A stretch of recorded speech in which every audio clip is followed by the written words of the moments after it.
Welcome to Muslim Apologetics Australia. Maajid Nawaz, who is a murtad, a reformist apparent Muslim trying to reform Islam, he uploads a video called Maajid Nawaz on why making young Muslim girls wearing headscarves is child abuse.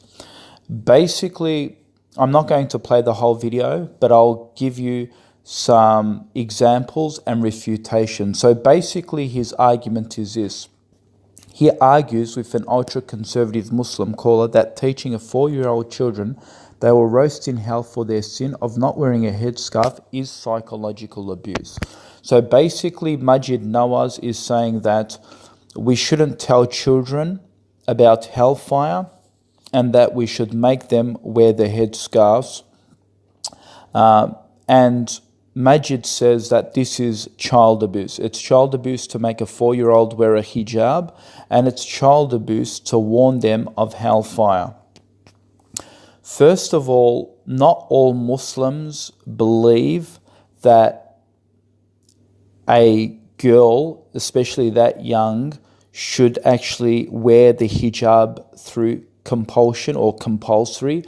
In Islamic theology, a girl needs to be ready when she becomes a woman, then she can wear a hijab. She has to reach an age of maturity.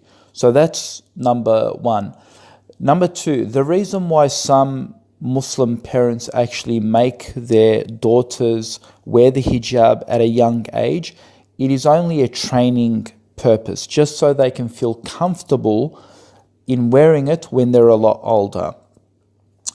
So my personal opinion is that if a Muslim is trying to train their child, then he shouldn't do it permanently, obviously, because this breaks the rules of Islam, because Islam teaches that a woman, when she reaches her womanhood, when a girl reaches her womanhood, then of course she's supposed to cover herself in a certain way. In saying that, I personally would not force my own daughters to wear it when they're a young age.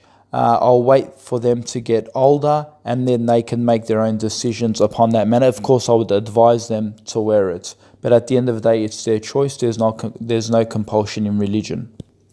Now, if some parents actually frighten their children with hellfire if you don't take it off, I think that, yes, it is wrong. I think it's better for you to wait till they're a bit older and have a bit more mental maturity so you don't frighten them. And of course, you could tell them that, look, if when they reach that age of maturity, then of course you should tell them that, that Allah does punish those who do not follow His guidance and so forth. So there's actually nothing wrong with that. But let's expose some double standards on Majeed's side. Let's look at his Western Hemisphere, his secularism, and you will see that there is more ideology and propaganda towards little children when it comes to Islamic culture. For example, I'll put a hyperlink below this video and you can see it for yourself. Here is the Daily Mail UK, and it shows beauty pageants. These are children that are being sexualized for beauty pageants, getting their eyebrows waxed and so forth, and walking on beauty pageants and doing these things because their parents want them to do it. So when he wants to have a go at the West and indoctrination, well, look at what they're doing with their children in the West. Now see this indoctrination. This is another indoctrination of what the West are doing with your children. All right, so they're telling them about same-sex marriages and transgender. Have a look at this. It's okay to be gay. We are different in many ways. Doesn't matter if you're a boy, girl, or somewhere in between. We all are part of one big family. Yes, so basically you have these homosexuals and transgenders telling your children that it's okay to be gay. It's okay to be gay. I mean, what are we doing telling children as 4 or 5 year olds that it's okay that you could, grow up to like another boy and so forth? So they themselves are indoctrinating with their own moral standards your children. But when it comes to Islamic morals, telling girls or little girls to actually dress up modestly and things like that, this suddenly becomes child abuse. This suddenly becomes indoctrination. It's okay to be gay.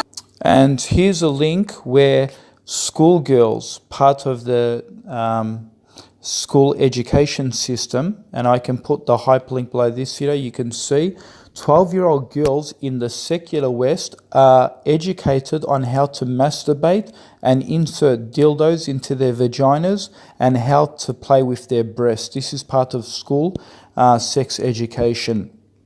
And you can actually see it here. This woman actually explains it, and you can see it in the link, and I'll put the hyperlink below so you can see it for yourself. So notice they can morally educate kids on how to behave morally and accept secular moral issues and indoctrinate them. But of course, religion, indoctrinating them with religion, oh no, that's a big no-no. It's interesting because some of the secularists in the actual comment section, they actually said, we could teach children about same-sex marriages because it just teaches them to respect all people. Well, do you actually teach them about incestual relationships? Do you tell them to accept and respect those as well? Do you teach them about things like polygamy? Do you tell your kids to accept and respect those things as well? It's funny because the secularists determine what is acceptable, then everyone has to submit to it. But soon as you bring up other things, no, we can't really respect and accept those laws. Why? Because they're morally different from our understanding and our acceptance. It's just a double-faced, hypocritical statement, really. And of course, moral issues, they say, you're not progressive, you're not teaching the children progression, yet, just because I reject a certain moral issue doesn't mean I'm unprogressive. Just like you may not accept necrophilia doesn't make you unprogressive. Just like you don't accept maybe polygamy doesn't mean you're not unprogressive. Just like you don't accept incestual relationships, it doesn't mean you're not unprogressive. It just means you have different moral issues. It's interesting because they say, it's child abuse to tell them about hellfire. And like I said, I personally wouldn't teach my children about hellfire yet because they're just still young. When they get older, I would tell them about the consequences and so forth. But let's not be hypocritical. The West, these West who actually really care apparently about child well-being and their psychology, and if we tell them things about hellfire, this suddenly becomes child abuse.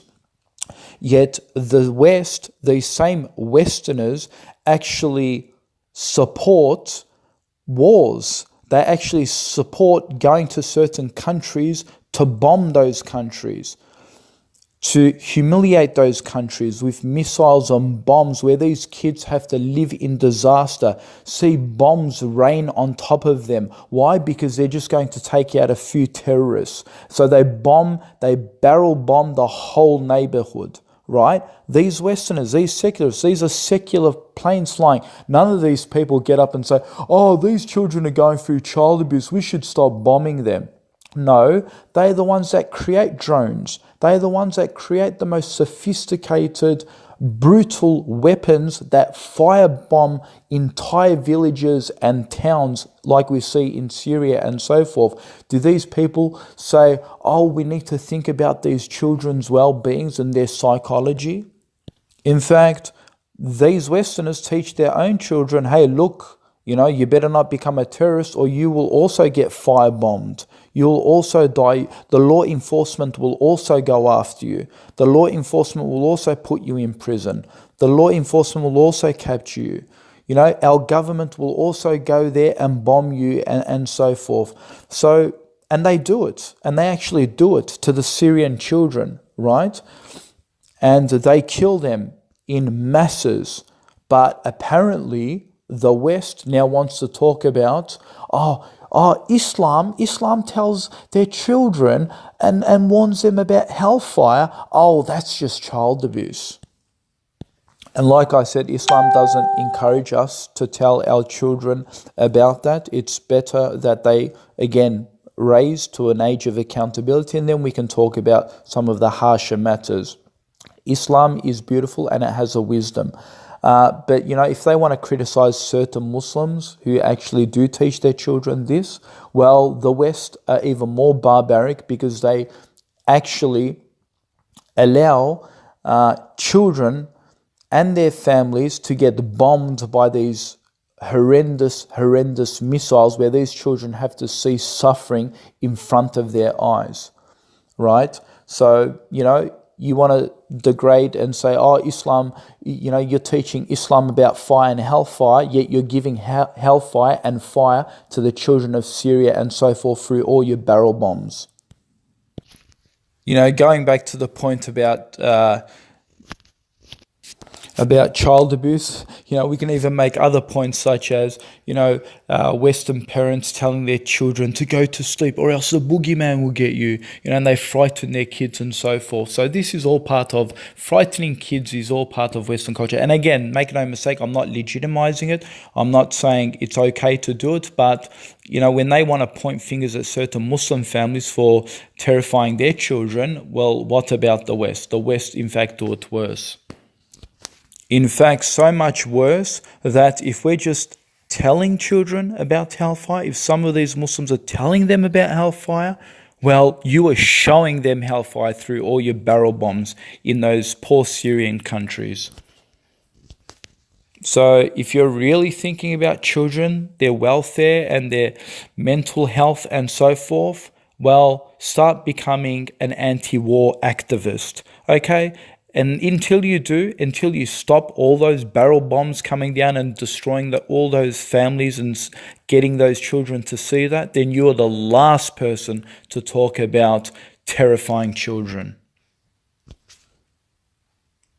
And very lastly, this Majeed is so concerned about the welfare of little female girls and so forth, yet this is the same man that visits strip clubs, all because his fiancée allowed him to perv at other women's vaginas and other women's breasts, yet apparently not even one woman was enough for Maajid Nawaz, degrading women and paying them so he can see them take off their underwear. I mean, unbelievable. And he has the nerve to talk about female abuse and sexualization and things like this. This is coming from the same man that has a problem of young girls being trained from an early age so they can cover up. This is coming from this type of a man. Of course, why wouldn't he be against this? Of course he'd be against it. And for those who actually doubted that part, I'll put a hyperlink for yourself and you can see it for yourself posted on the Daily Mail UK. You know, forget Majeed having a problem with young girls wearing the hijab. This person also has a problem with older women wearing hijab. And he sees that also abuse and oppression. So, I mean, so why is he here sitting down as if he cares about the welfare of younger girls, when in fact he doesn't even care whether girls make their own choices when they're older to wear the hijab and so forth. So, I mean, and this guy wants to talk about, child abuse, forcing girls wearing the hijab and so forth. Does he actually think it's okay for them to wear it later in life? No, he doesn't even accept that. In fact, I did a video responding to his allegations of the hijab being a sign of oppression for even elderly women. And you can watch the video below this one. So in conclusion, Majeed, if you want to have a problem at Islam and Islamic culture and so forth, take a good hard look at your own secularism. You know, you want to call us out of Islam, out of you want to reform it and make it secular. You want to turn us into Western secularism, and you want to invite us to that trash, that culture that is basically brainwashing these young girls and frightening children all over the place through their barrel bombs. Take a good hard look at yourself.